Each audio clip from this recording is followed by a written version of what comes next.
Monsieur le modérateur, permettez-moi à mon tour de féliciter le REAO pour l'organisation de ce dîner-débat dont le sujet, on ne cessera jamais de le répéter, est aujourd'hui d'une importance capitale parce qu'il tourne tout simplement autour d'un concept aujourd'hui qui est certainement le concept ou qui sera le concept le plus important après les problèmes de sécurité.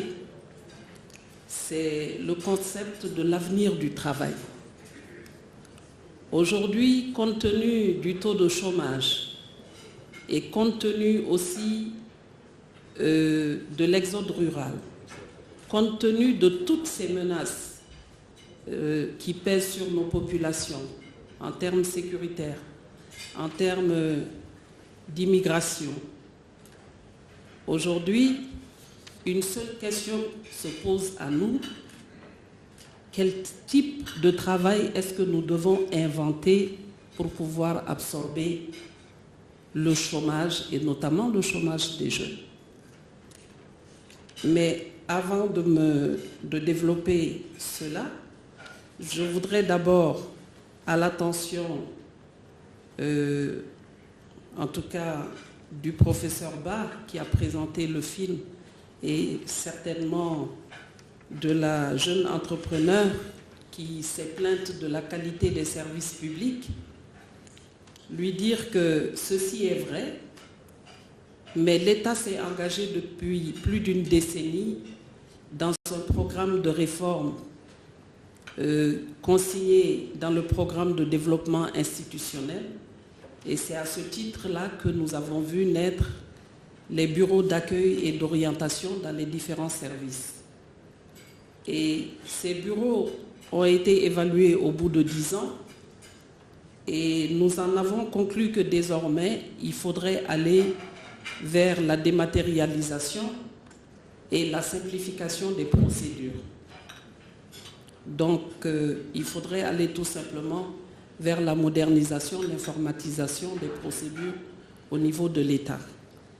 Et c'est ce que nous faisons en ce moment et qui sera accentué à travers le programme de développement institutionnel deuxième génération qui va être mis en œuvre à partir de cette année et qui est financé en partie par les partenaires techniques ici présents.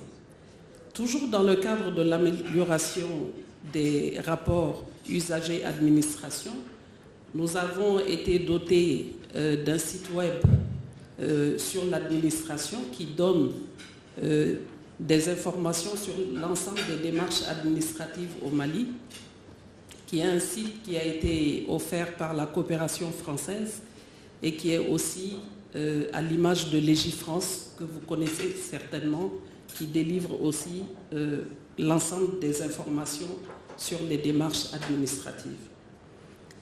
Au-delà de cela, il est important que nous nous posions un certain nombre de questions sur l'avenir du travail. Il est clair que compte tenu de l'évolution démographique, ce problème devient un problème crucial.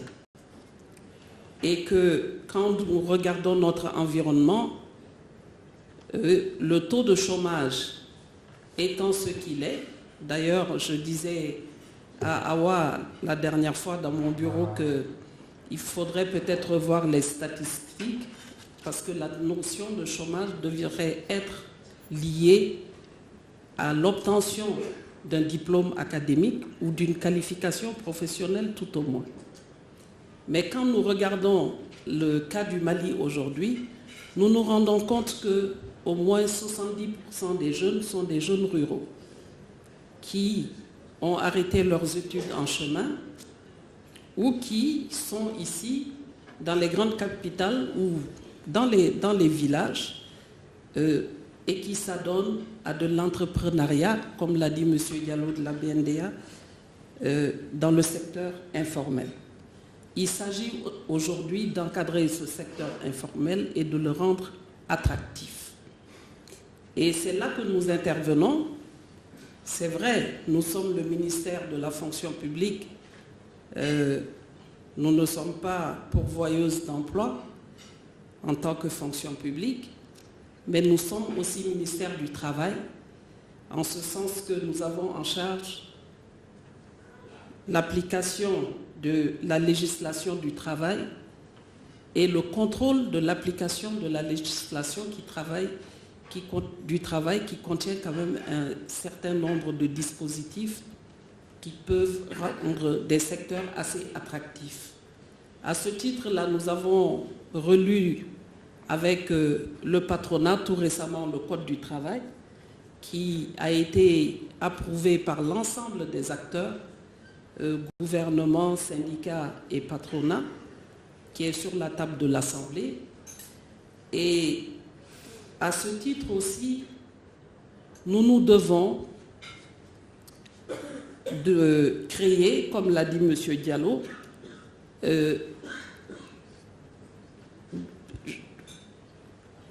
un code approprié au secteur informel pour la promotion du travail. Vous savez que même pour booster ce phénomène, le président de la République a procédé à l'augmentation du SMIC qui est passé en 3 ans de 26 000 francs CFA à 40 000 francs CFA aujourd'hui. Tout ça, c'est pour rendre le travail attractif et le rendre décent.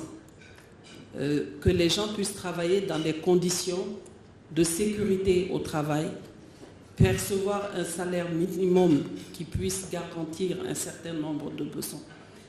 Et aujourd'hui, ce concept fait la une au niveau des organisations internationales, notamment le Bureau international du travail, qui en fait sa promotion, qui pense que pour l'avenir du travail et de l'entrepreneuriat, parce que l'entrepreneuriat, c'est vrai, il s'agit de trouver du travail, mais il faut aussi en fournir à d'autres qui sont en attente.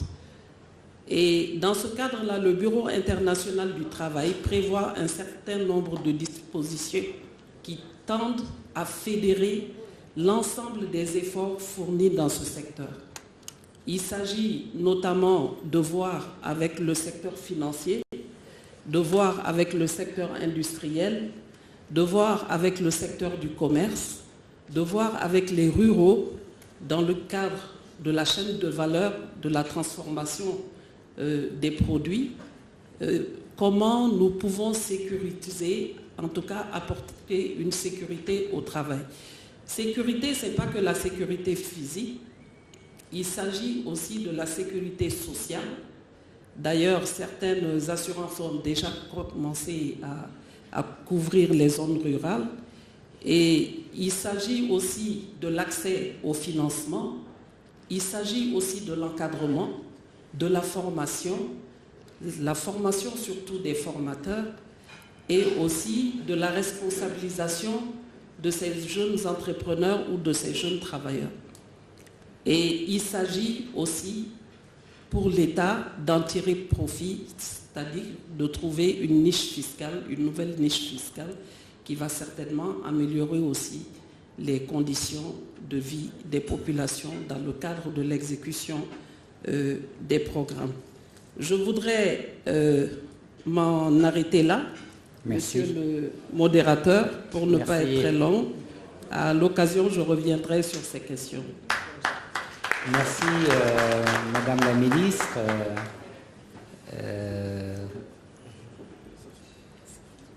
Si je peux me permettre une petite parenthèse, nous n'avons pas vu ce nouveau Code du travail qui est en discussion, mais c'est certainement